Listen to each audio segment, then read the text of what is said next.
Hello everyone, welcome back to the channel. In this video I'm going to teach you how to fix get button is gray out in iPhone App Store. So without wasting our time, let's get started. So the first thing you are going to do is open your iPhone settings,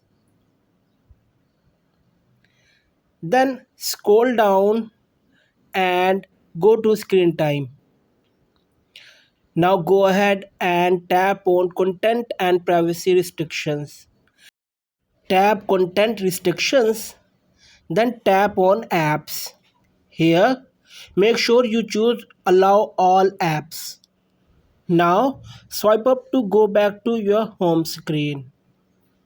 Go back to App Store and you will see after that get button will be enabled and you can tap on it to download the app. That's it. Like and share this video before you go. Subscribe to our YouTube channel. Thanks for watching this video.